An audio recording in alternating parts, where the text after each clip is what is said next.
Welcome, YouTubers, to the Sun Dragon, a concept that I've come up with to solve a few problems that we seem to be having with achieving solar-powered flight. To date, we only have had one plane circumnavigate the globe, and it did it with so many solar panels in such a bizarre configuration, and it was practically useless. It was just about good enough to carry that one guy. But what good is that? I want something we can expand on, something that's fun. That thing had to be specially cared for. It was like an egg, it was so fragile. This is for extreme sports enthusiasts. My name's Zio, and I'm going to introduce you into this type of thinking. Where are we going with this? Well, let's look at a few points that I've tried to include in my design. You may notice it is the Sun Dragon. Because of that, it looks a bit like Chinese dragons of old. The head of the dragon has a large electric turbine, or a large electric fan, if you want to be all technical about it. On the front, we have a bi-wing configuration, which allows for control surfaces.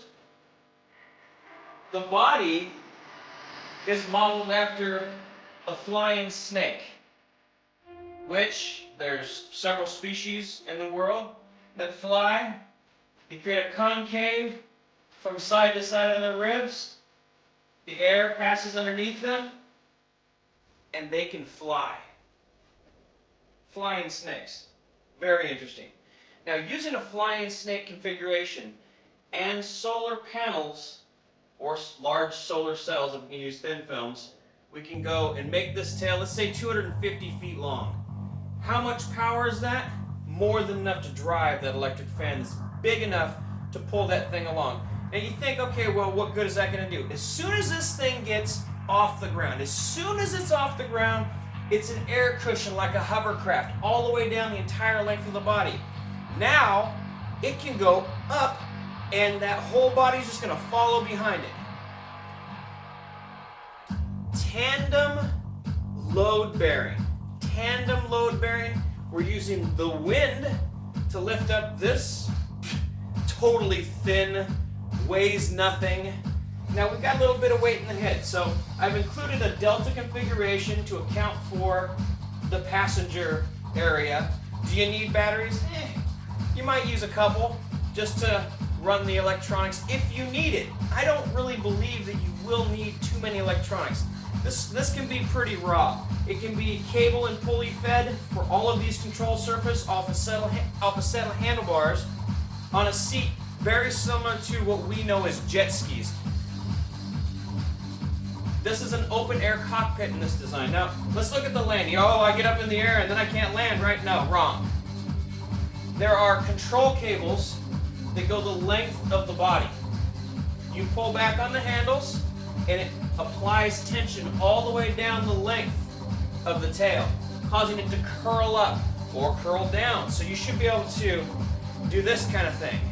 Now, your front here, your head of your craft, has these control whiskers coming off of them that maintain a constant drag at the 4 fulcrum points to keep your head steady no matter what you encounter.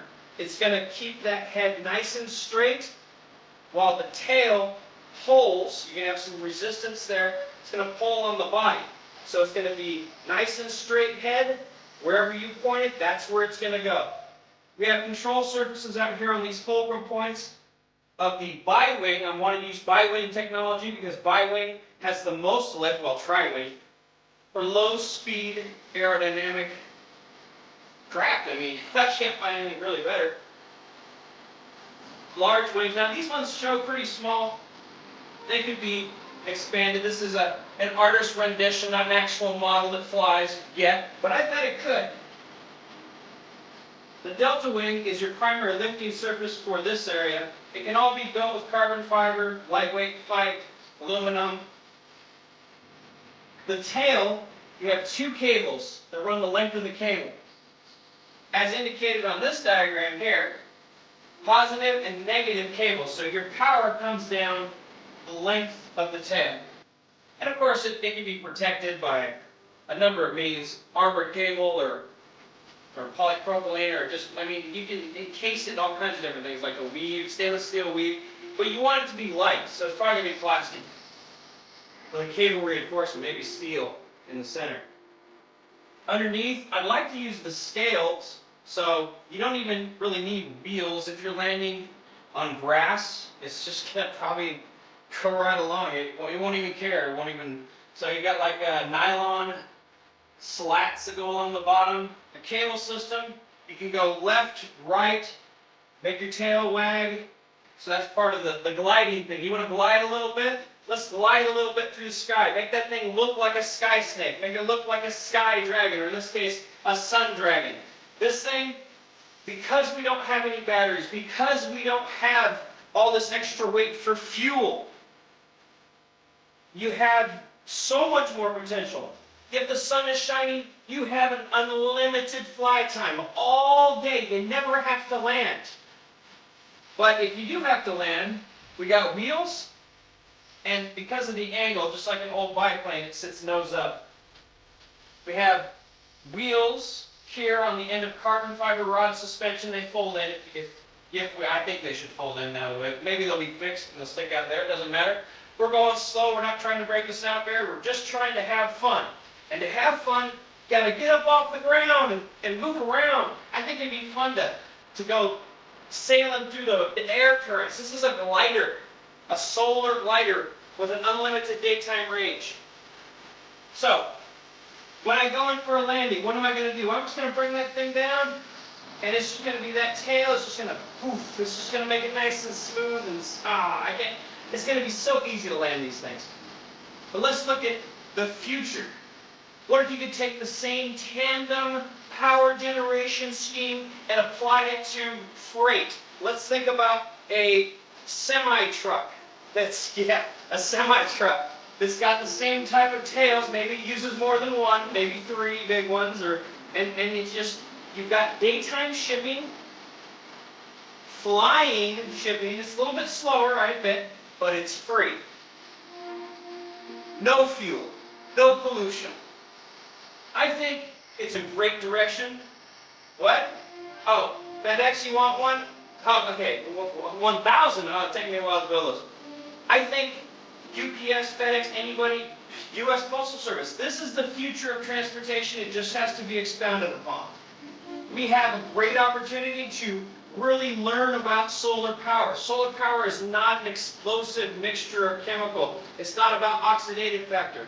It's about exposure to the sun. The more exposure you have, the bigger the electric turbine on the front you can drive. Simple as that. Fine, we're going to step back to bi-wings a little bit for a while until technology catches up with this design. But I tell you, this could be something that could be deployed in a couple years. I'm talking large scale. But let's just talk about the sportsmen. Well, where do we launch these things? Well, there's lots of places. You go to places where they launch hot air balloons, you can launch one of these. Same thing. I'm really excited about this technology, or this approach to solar. I think you will be too. Feel free to comment below. Any comments you have, let's talk about this thing. Let's get this project off the ground. Let's get this future of fuelless flight happening. It's there. It's waiting for you. It's waiting for your companies. Let's do it.